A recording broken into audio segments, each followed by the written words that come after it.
Hello everyone, welcome back for another video episode of The Greatest Record Ever Made. I'm Carl Caffarelli, the co-host of This is Rock and Roll Radio with Dana and Carl, heard every Sunday night from 9 to midnight Eastern, here in Syracuse at WSPJ 103.3, 93.7 FM, and on the web at sparksyracuse.org. I am also a writer, and I'm working on a book called The Greatest Record Ever Made, Volume 1, dedicated to the sacred notion that an infinite number of records can each be the greatest record ever made as long as they take turns, and by definition. This week, the video spotlight falls on the forgotten original version of Hound Dog, of course a huge hit for Elvis Presley, but the original version by Big Mama Thornton from 1953? Yes, number one R&B hit in 1953. I'm working from notes this week, which I usually just ad-lib these. I'm mostly going to ad-lib this, but I have some notes to refer to because I want to get a few facts correctly when I pontificate. Elvis did not copy Big Mama Thornton's version. He copied a 1955 novelty cover by, who was it? Freddie Bell and the Bell Boys, who did not do the original justice. Nothing against it. I have nothing against novelty records. There's a few novelty records that will be discussed in The Greatest Record Ever Made, Volume 1. But the original version of Hound Dog by Willie Mae, Big Mama Thornton, was not a novelty record, rather. It was a rock and roll record before the rock and roll era. It covers into two distinct categories that overlap. There's rock before Elvis and the forgotten original. Big Mama Thornton's Hound Dog is both. From 1953? Yes, 1953.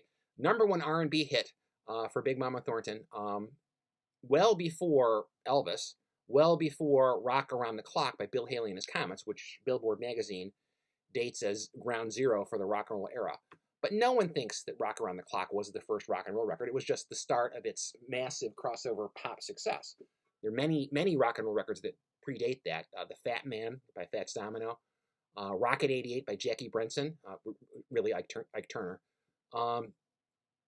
Amos Milburn's Down the Road a Piece, and no less an authority than Lenny and Squiggy proclaimed Nat King Cole, of all people, who definitely not a rock and roll figure, but Lenny and Squiggy on an episode of the Laverne and Shirley TV show talked about King Cole Trio's Call the Police from, I think, 1941, and that absolutely is a precursor to rock and roll. It's jump blues, it's rock and roll in everything but name. So there are a lot of pre-Elvis and even pre-Bill Haley legitimate bona fide rock and roll records, and Big Mama Thornton's Hound Dog is one of them.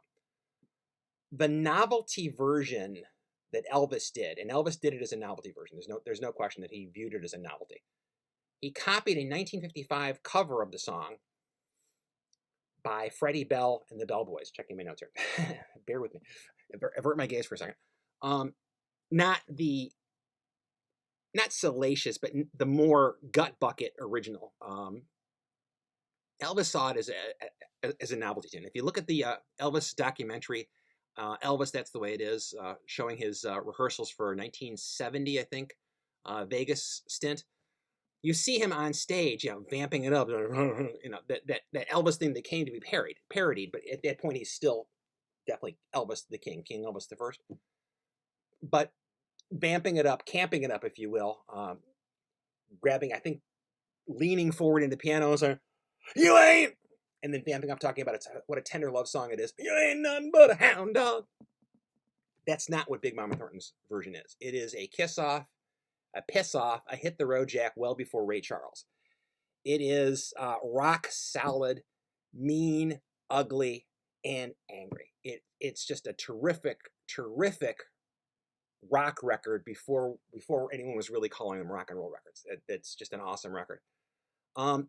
Elvis's Hound Dog was one of my first two Elvis records. I inherited two Elvis 45s from a family friend, Are You Lonesome Tonight, and the two-sided hit of Hound Dog and Don't Be Cruel, which may have been the first two-headed monster, two-sided hit in rock and pop history. Not sure, someone will correct me, but certainly well before the Beatles or the Rolling Stones or the Beach Boys or any other number of acts decided that the B-side could also be an A-side.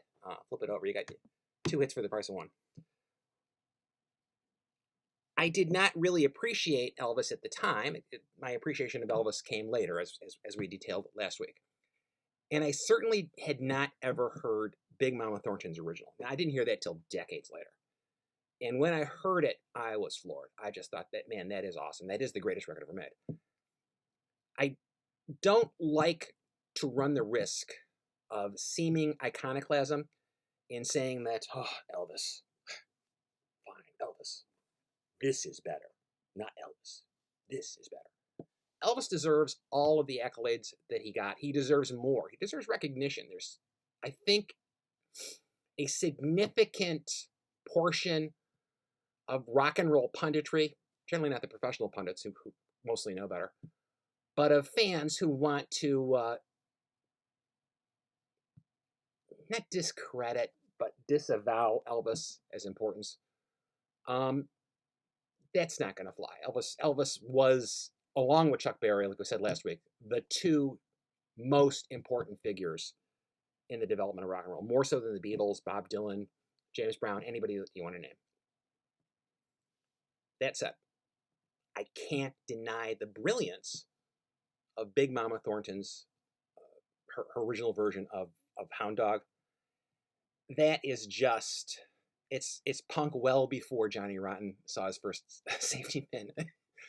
But it's jump blues punk. It's punk in attitude, rock and roll in sound, and it is awesome. If you don't know it, find it. Listen to it. It's the greatest record ever made. Next week, as we continue this series, the sequencing of the book would bring us to Patti Smith and her cover of Van Morrison's Gloria. So that may be what we go next week. I'm not exactly sure because I know I'm going to be jumping around a little bit at the year's end. So I may or may not start the jumping around part next week. Or we might be talking about Patti Smith next week. Right now, we talked about Big Mama Thornton. You ain't nothing but a hound dog. Thank you for joining me here on The Greatest Record Ever Made.